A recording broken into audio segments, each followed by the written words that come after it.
fraction continuation பாருங்க. Color 1/4 of the flower parts in red, color half of them in blue, remaining are to be colored in green.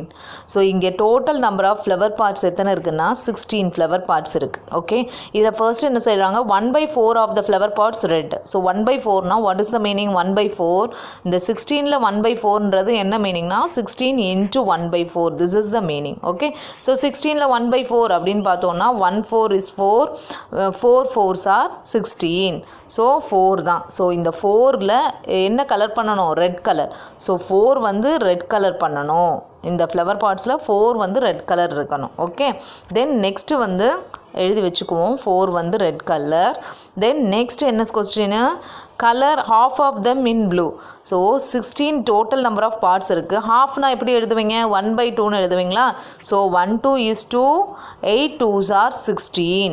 So அப்போ என்ன colour 8 colours வந்து 8 flower பார்ட்ஸை வந்து blue colour பண்ணணும். So 8 in blue colour, 8 flower பார்ட்ஸை blue colour பண்ணிடணும். The remaining are to be colored in green. So balance எத்தனை இருக்கும். ஸோ 8 வந்து ப்ளூ பண்ணிடுறோம். பேலன்ஸ் ஃபர்ஸ்ட் என்ன பண்ணோம் 4 வந்து ரெட் கலர் பண்ணியிருந்தோம். 4 ரெட் கலர், 8 ப்ளூ கலர். 8 9 10 11 12 வந்துருச்சு. ஸோ டோட்டலாக இதுவே 12 வந்துருச்சு. பேலன்ஸ் இங்கே என்ன இருக்கும் பேலன்ஸ் வந்து 4 இருக்குமா, 4 ஃப்ளவர் பார்ட்ஸ் இருக்குமா, அதை வந்து என்ன கலர் பண்ணணும்னா க்ரீன் கலர் பண்ணணும். So 4 in green colour.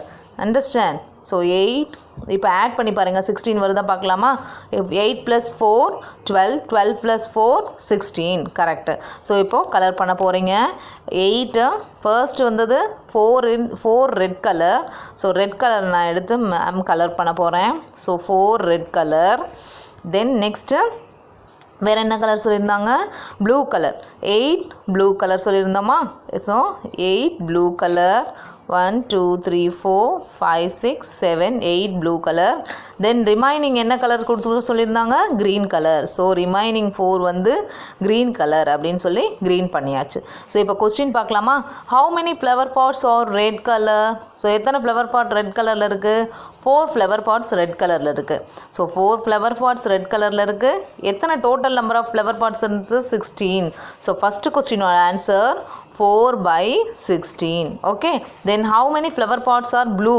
Blue colour எத்தனை இருக்குது 8 flower parts are blue. So வந்து செகண்ட் கொஸ்டினோட answer 8/16. Okay, then how many flower parts are green. 4 flower parts are green colour. So 4 வந்து 4/16 is the answer. Okay students. Okay, then next என்ன பண்ண போகிறோம் ஃப்ராக்ஷனோட definitions பார்க்க போகிறோம். Let start the definition.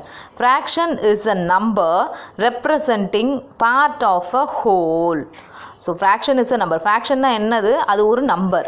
அது பார்ட் ஆஃப் எ ஹோல்னா whole பார்ட்டில் ஒரு பெரிய ஒரு ஹோல் பார்ட்டில் இங்கே ஒரு ஃப்ளவர் பார்ட்டு இங்கே ஃப்ளவர் பார்ட் பார்த்தோம் இல்லையா. ஸோ இந்த ஃப்ளவர் பார்ட்டுன்றது ஒரு ஹோல் பார்ட். இந்த ஹோல் பார்ட்டில் ஒரு பார்ட்டை தான் நம்ம வந்து என்னன்னு சொன்னோம் அதாவது ரெட் கலருக்கு என்ன மார்க் பண்ணோம் 4/16 மார்க் பண்ணோம் இல்லையா. ஸோ அதை தான் இங்கே சொல்கிறாங்க. இந்த மாதிரி மார்க் பண்ணுறத ஹோல் பார்ட்டில் ஒரு பார்ட்டை சொல்கிறது தான் வந்து ஃப்ராக்ஷன் அப்படின்னு சொல்கிறாங்க. தென் நெக்ஸ்ட் என்ன சொல்கிறாங்க whole may be a single object or a group of objects. So இந்த ஹோலை என்னன்னு சொல்லலாம் சிங்கிள் ஆப்ஜெக்டாகவும் வரலாம். ஃபார் எக்ஸாம்பிள் சிங்கிள் ஆப்ஜெக்ட்னா இந்த மாதிரி ஒரு சிங்கிள் ஆப்ஜெக்டாகவும் கொடுக்கலாம். இதுதான் இந்த மாதிரி ஒரு சிங்கிள் ஆப்ஜெக்டாகவும் கொடுக்கலாம். Or otherwise group of objects ஒரு நிறைய குரூப் ஆஃப் ஆப்ஜெக்டாகவும் கொடுக்கலாம். இந்த மாதிரி முன்னாடி கொடுத்துருந்தாங்க இல்லையா இந்த மாதிரி கலர்ஸ் பண்ண சொல்லி ஒவ்வொன்றும் ஒரு க்ரீனு ரெட்டு எல்லோ இந்த மாதிரி குரூப் ஆப்ஜெக்ட்ஸாகவும் வரலாம் அப்படின்னு சொல்கிறாங்க. Okay let's start one more example. Kavita sews a piece of a chocolate having 5 equal parts. So Kavitha வந்து 5 ஈக்குவல் பார்ட் ஆஃப் சாக்லேட் வச்சுருக்கா. It was decided that 3/5 of it belong to Raman.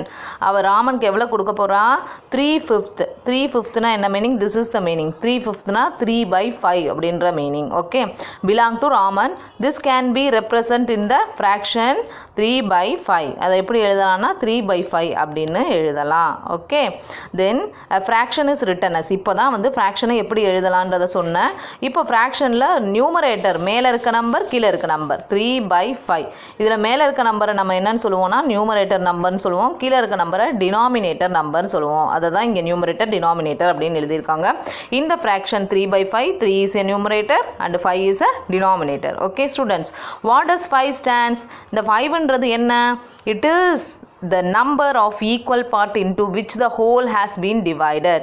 இப்போ இந்த whole இருக்குது இல்லையா, இந்த ஹோலில் எத்தனை பார்ட் இங்கே divide பண்ணியிருக்காங்க? 5 பார்ட்டு. ஸோ ஹோலில் எத்தனை பார்ட்டாக பிரிக்கிறோமோ அதுதான் அந்த நம்பரை தான் வந்து நியூமரேட்டரில் எழுதணும். ஓகே, நியூமரேட்டரில் எந்த நம்பர் எழுதணும்? இப்போ ஒரு ஹோல் பார்ட் எடுத்துக்கிட்டிங்கன்னா அது எத்தனை பார்ட்டாக பிரிக்கிறீங்களோ அந்த நம்பரை தான் என்ன செய்யணும்? கீழே எழுதணும். இங்கே நான் எத்தனை பார்ட்டாக பிரிச்சிருக்கேன் இந்த ஸ்கொயரை ரெக்டாங்கில்? 1 2 3 4 5 6 7 8. ஸோ 8 கீழே எழுதணும். Okay, then what does 3 stands for? 3 என்ன சொல்லுது? மேலே இருக்க அந்த 3 numerator 3, it is the number of equal parts that has been selected from the whole. இப்போ நான் இதில் வந்து இந்த 2வை வந்து ஷேட் பண்ணுறேன்.